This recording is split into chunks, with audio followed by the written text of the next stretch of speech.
So here, let me there you go. All right, put so me a little bit, put another pump on this right here. Like that? Yeah. Okay, go ahead. So you can see how that tire's way off the ground over there, and this one's on the ground. So as Mike turns that bar, you can literally see that rear end coming down on that side. It's just out of adjustments, all it is. So when we messed with this at the racetrack, I did that bar that you're on, Mike. So I'm guessing, what did I do wrong? When we put it back in, the length was different. Oh. Than the other side. Oh, okay. So if the length being different, that's all it was. Oh, okay. So if your bars, if the links are different on the two bars, then the sweep's not the same, making the height different. No, it's pushing up more on one side than the other because this bar's longer than that side. So it's going to push up on the longer side. Gotcha. Yeah. All right. I'll leave that like that. Oh yeah, because now it brought this tire off the ground. I was hoping the rear shocks weren't blowed out or something. You're good, man. Let's take it off the jack stands. Okay. Go ahead and jack it up. Yeah, I'll take it off the jack stand. So Mike just left. We've talked about a bunch of stuff, a game plan on what I'm gonna do today. But it's crazy. He literally fixed this thing where it is back up like it's supposed to be. So basically what I did wrong was we just messed up at the track. Is we were in a hurry. You can see the sides up. Now front and back is still not set. And also ride height is still not set perfect, so it could still be off within an inch left or right, but we're not freaking down crazy sitting all crooked like we were. Basically what I did at the track was I just messed up, and whenever Mike did this bar, for an example, this is just an example, he went this way, and then when I did that bar, I went that way. So basically I did opposite of what he did by mistake, and we both should have been doing the same thing to move the rear end the exact same.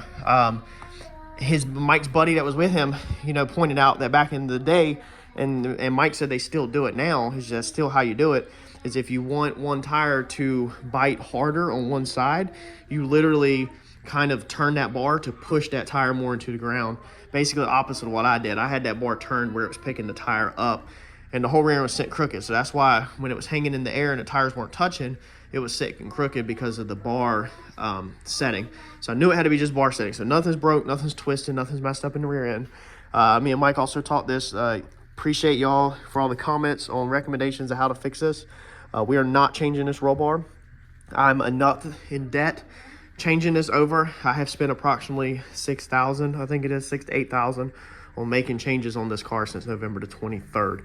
We are just past Valentine's Day. We're about February the 15th. You need a wrench? Here's a wrench. What's so big? Huh? What's it so small? It's not here. You want that blue one behind you? Look, there's one up there on the table. No. Okay. So we're $8,000 I've probably shelled into this thing since about November the 23rd, and we're about February 15th, 16th, whatever day it is. I don't even know anymore. And so I can't just go out and spend more money on this. I'm sorry, y'all. I just don't have the money. I'm not made of money like that. I'm in debt on this. I have showed everybody how I pay for this, how I put everything on credit. I get cash back. I scrap metal to pay for my car. I scrap catalytic converters out of dealership cars that we don't need, that are trash. I do odds and ends just like y'all do to pay for my car, and I cannot afford putting money into areas that I don't need. I already did the bead locks, as you've seen in the past video. That was not needed. It was just a pure want. I was really just tired of the look and changing to a radial.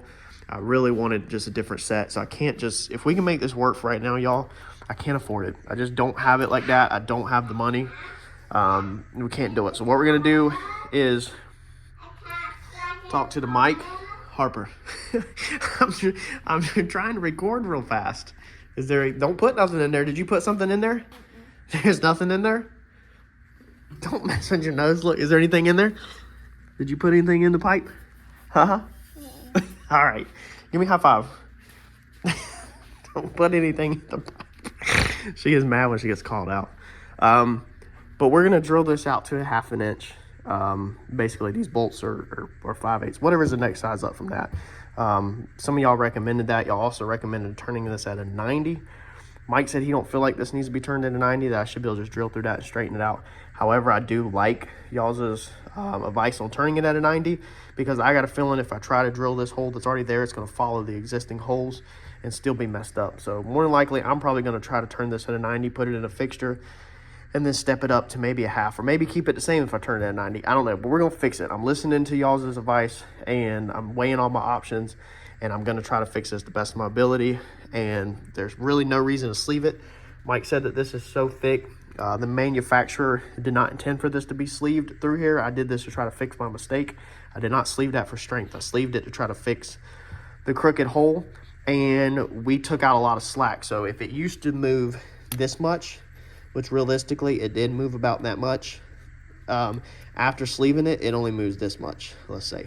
So I did take out half the slack by sleeving it, but my sleeve is still not tight to my bolt, and it's just a learning curve. It's just, I made mistakes, I messed up, and now I'm gonna try to fix them. But we're gonna fix this for as close to free as possible for right now. This is plenty anti-roll bar for it, and Mike's gonna have this car set up on kill straight off the trailer anyway, where this car is not gonna be dependent on the anti-roll bar. Everybody that I've talked to that knows more than me says you should never depend on an anti-roll bar to make a car go straight, that the suspension should just be set up correctly, and that's the goal for this, is the suspension to be set up correctly.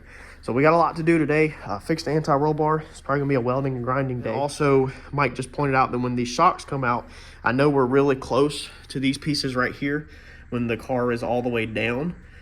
So originally we couldn't flip them the other way because of how the piece was mounted up here. Anyway, now that it's under there, when this comes back out, we will be flipping this. So when we put the new springs on it, we're gonna flip these shocks over so that this bottom is up top and the spring is down low. We're gonna run them upside down just like you would on the back, and that's gonna clear us more on the bottom. So lots of problem solving this morning, and now we just need a full Saturday of problem fixing. Let's go. All right, so to build these pieces originally, I have cut the inner tie rods down just a little bit, as you can see, but my outers were simply heim joints. So your heim joint in, this one's gonna be 5/8 by 18. So I have a 5/8 by 18 bung welded into a pipe, but I did not know the threads for the tie rod.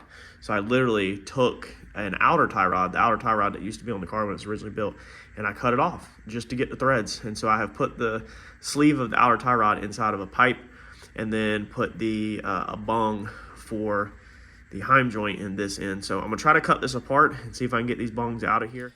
All right, so come on, baby. There we go.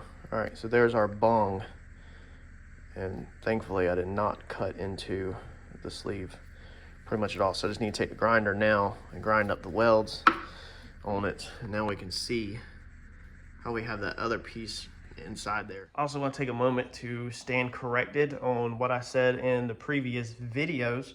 John actually just called me and was watching the videos and set me straight. The spring that we had took off of the front, so you see how it says 140/25 and then it says 0050. That 140 is a 14-inch. Why does it not have a 1/4 and the inch symbol is beyond me. The 25 is a 2.5. Again, why does it not have a 2.5 is beyond me. The 0500 is a 50-pound spring. So why does it not have the 50 LB symbol for pounds is beyond me. Why the extra zeros in there, I don't know. Them are stickers or paint. They're stickers, okay? Companies, if y'all are watching this, when you make your product, make it so that it's easy to understand to the consumer. Not everybody knows everything, and it makes it easier for people to learn if you make it so that it's easier to understand. There's no sense in leaving out, it's doing a 140, when instead of 0, you could just put an inch symbol in there. You know, instead of all of the zeros and the 5s and zeros, just do a 50 pounds. Like, it's a sticker. Y'all manufacturers need to do better on just helping the little guy out a little bit where it's easier to run. But I just wanted to 100% correct my statement, because when I'm wrong, and I like to say it. They were 50-pound rear springs originally on the sport fronts, not 145. I confused that and I mixed that up. And then we went to the 100s. So we jumped double. That held the car up better. And now we have ordered 125s, but we did switch from a 14-inch spring. We switched to a 16-inch spring is what I ordered.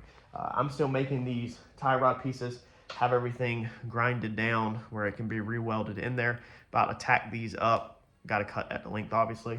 But I'm going to keep making progress on my project. I just wanted to correct my own mistake. All right, that bad boy right there took some time to freaking put together, get right. So it's just tacked. We will weld it up.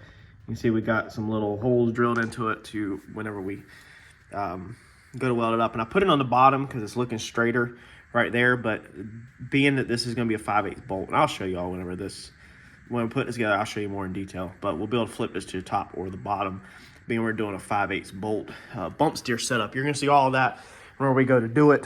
I will make sure I take as much film as possible. Right now, I'm basically just trying to get the tires to point straight at ride height, and then also be able to have as much adjustment as I want. So like your outer one with your heim joint, you know, you can only crank it in as far as the heim, but this inner one right here, this is a sleeve. So it will literally thread all the way up to there. So there's plenty of adjustment in that piece. Now all I need to do is take the other side off, carefully take it apart and duplicate it on the bench, and then we will be one more step closer to being able to crank this thing up and pull it outside in the driveway or in the trailer.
So I'm going to check the tire pressures in the front and just basically get everything up to temp and clean, so that hopefully this week we can start doing some buffing on this car. We can get new wheels on it and everything in the afternoon and at night.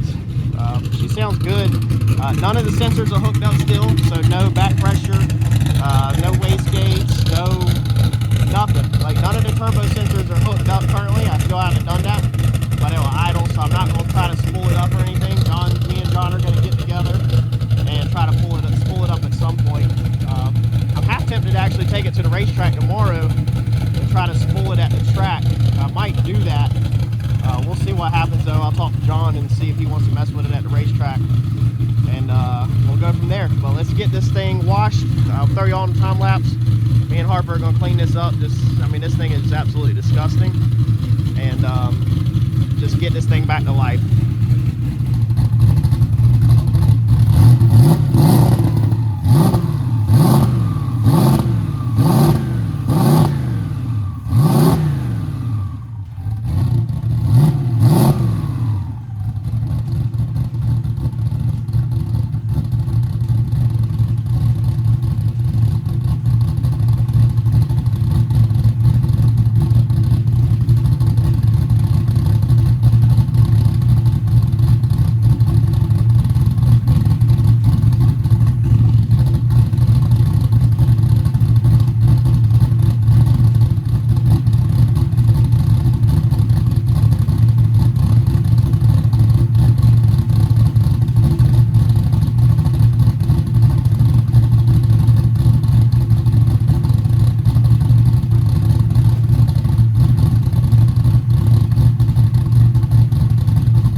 So I went to back it up. I cranked it and went to back it up, and it didn't go nowhere when I hit the trans brake button.